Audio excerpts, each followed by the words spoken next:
I'm Dawson Schmidt here with the latest stories and developments in this week's Commodity Roundup on Trader PhD. The USDA released its first crop progress report for the 2026 growing season on Monday. The report showed that winter wheat crops aren't in the best shape after emerging from dormancy. As of April 5th, 35% of the winter wheat crop was in good to excellent condition, down from 48% the same week last year. That was also the worst conditions for the week since 2023. Below average snowfall and rainfall in key states over the past few months led to degradation. USDA meteorologist Brad Rippey says the worst conditions were centered in the plains. We see numbers near 50% very poor to poor for several states across the Great Plains, led by Oklahoma at 54% very poor to poor. Condition on April 5th, 51% very poor to poor in Texas, 49% in Colorado, and 43% in Nebraska. Top wheat producer Kansas was also experiencing poorer conditions to start this spring. Rippey says recent moisture could also help crops in other states that have already been under less stress when leaving dormancy. Since this report was taken, we have seen some moisture improving across parts of the eastern plains. The lower Midwest is actually looking pretty good, with good to excellent numbers ranging from 58% in Michigan all the way up to 72% in Illinois. So not too bad there. The Northwest also looking reasonably good at this early stage. The latest drought monitor map showed that 68% of U.S. winter wheat areas are still under some form of drought. That compared to 32% a year ago. Above average rainfall is expected to reach parts of the winter wheat belt over the next week or so, and that could revive some moisture for crops in desperate need of it. However, there have been already producer reports of some crop losses.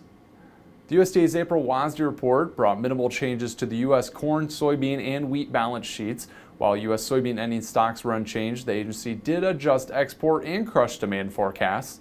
The agency reduced the export forecast by 35 million bushels to 1.5 billion. The move was expected considering the slow pace of sales this season. Accumulated exports are running at their slowest pace since the first trade war with China in the 2019 and 20 season. The export forecast reduction was offset by a 35 million bushel increase in the crush forecast. Soybean crushings have continually hit monthly records this season due to lower export demand. Crushings are expected to hit a record 2.6 billion bushels this season, representing about 61% of total demand.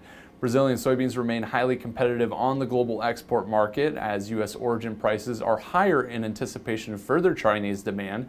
That dynamic has kept more U.S. soybeans in the domestic market, allowing crushers to capitalize on stronger demand for biofuel feedstocks and soybean meal. U.S. beef exports struggled through the first quarter of the year, impacted by tighter supplies and lower demand from China. Monthly data from the U.S. Census Bureau showed that beef exports totaled just 85,000 metric tons in February, down 13% year over year. Exports to China alone were down 94% year over year. Dan Halstrom, president and CEO of the U.S. Meat Export Federation, says demand outside of China has been a little positive. However, you take China out, really only down about 1%. On the value side, $723 million, down 10%. But once again, take out China, we're actually up 4% on the value. But there's definitely some bright spots. Looking at Latin America, Mexico on the beef side, the continued theme that's probably the most exciting is the momentum on the beef variety meats. This is several months in a row with very big performance, 12% growth on variety meats, and 40% growth on the value side. Halstrom says the contribution per head for beef exports in February were at $423 per head, hitting an 11-month high. Combined beef exports for January and February reached 178,000 metric tons, sitting just about 12% lower than the same period last year. Thanks for watching. I'm Dawson Schmidt, and this has been Trader PhD.